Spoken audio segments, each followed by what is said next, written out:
Good morning, my dear students. How are you all? Hope you are all good and doing well. First of all, congratulations to all the 7th class students who have passed and promoted into the 8th class. So आप लोग 7th class पास होकर 8th में promote हो चुके हैं. सो आप लोगों को आज से I am your biology teacher. आज से हम बायोलॉजी डील करेंगे. सो अब तक आप लोगों को 6th और 7th क्लास में साइंस था, लेकिन अब से आप लोगों को 8th क्लास से आप लोगों को बायोलॉजी रहेगा, जो कि साइंस ही है. इसमें साइंस बायोलॉजी साइंस दोनों एक ही है, लेकिन आप लोगों को और एक एडिशनल सब्जेक्ट ऐड हो गया है. वो क्या है? फिज़िक्स. ठीक है, फिज़िक्स में आपको फिज़िक्स रहेगा और केमिस्ट्री रहेगा. ये आप लोगों को एक्स्ट्रा सब्जेक्ट्स है. ये 2 सब्जेक्ट्स आपके एक्स्ट्रा है, जो 8th क्लास से आप लोगों को ज़्यादा एक्स्ट्रा मेहनत करनी है. ठीक है ना. सो हम आज इंट्रोडक्शन क्लास है बायोलॉजी. सो आज इंट्रोडक्शन क्लास में हम सिर्फ बायोलॉजी का सिलेबस डिस्कस करेंगे. बायोलॉजी आपके 8th स्टैंडर्ड में सिलेबस में क्या क्या इंक्लूडेड है. ठीक है ना. सो 8th क्लास में आप लोगों को 11 लेसन्स है पूरे. 8th क्लास में आपको बायोलॉजी में कितने लेसन्स है?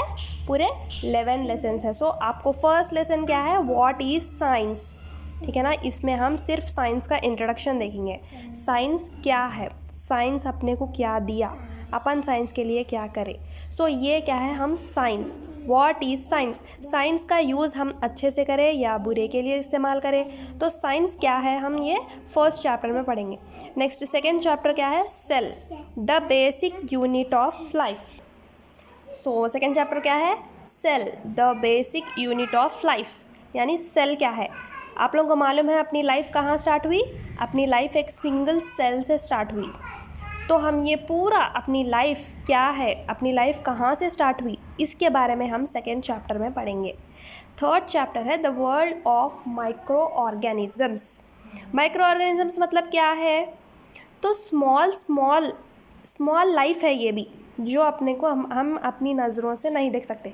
तो ये माइक्रो ऑर्गेनिजम्स क्या है? अपने को सिर्फ माइक्रोस्कोप में दिखते. तो ऐसे ऑर्गेनिजम्स को हम माइक्रो ऑर्गेनिजम्स बोलते हैं. तो हम ये थर्ड चैप्टर में माइक्रो ऑर्गेनिजम्स के बारे में पढ़ेंगे. ये चैप्टर 2 में डिवाइड है, एक पार्ट 1 और एक part 2. And fourth chapter is reproduction in animals. ठीक है ना. रिप्रोडक्शन इन एनिमल्स यानी रिप्रोडक्शन मतलब क्या? Producing new generation. ठीक है ना. तो एनिमल्स में उन लोग अपनी जनरेशन कैसे आगे बढ़ा रहे, इसके बारे में हम फोर्थ चैप्टर में पढ़ेंगे. Fifth chapter is the age of adolescence. Adolescence की एज मतलब 12 साल से जो एज स्टार्ट हो रही, वो एज को हम एडोलेसेंस एज बोलते हैं. तो वो एज में अपने साथ क्या क्या हो रहा, ये हम फिफ्थ चैप्टर में पढ़ेंगे. Sixth chapter is biodiversity and it's conservation.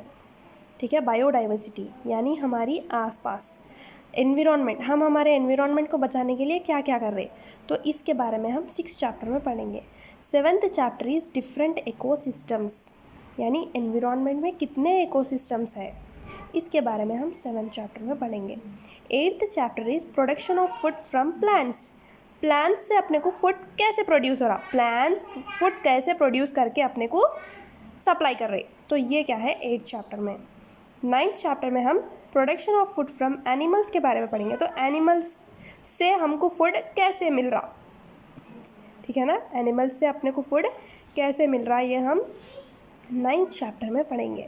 10th chapter not for breathing not for drinking. तो ये चैप्टर में हम वाटर और एयर के बारे में पढ़ेंगे. ठीक है ना. Not for breathing and not for drinking. Next 11th chapter is why do we fall ill. यानी हम कै को बीमार पड़ते, तो हमारी बीमारी के क्या आखिर कै को हो रहा है ये सब, तो हमारी हेल्थ के बारे में हम 11th चैप्टर में डिस्कस करेंगे. तो देखो ये है आप लोगों के पूरे 11 चैप्टर्स. सब लोग ये 11 चैप्टर्स अपनी नोट्स के फर्स्ट पेपर पे ये पूरे लिख के रखना चाहिए आप लोगों को. ठीक है ना. सब लोग अपने नोट्स, अपनी notes, biology notes separate maintain करो, और उसके फर्स्ट पेपर पे मेरे को ये सिलेबस चाहिए. ये है आप लोगों का 8th class biology syllabus. Next class में हम फर्दर डिस्कशन करेंगे सिलेबस के बारे में. ठीक है ना. Thank you.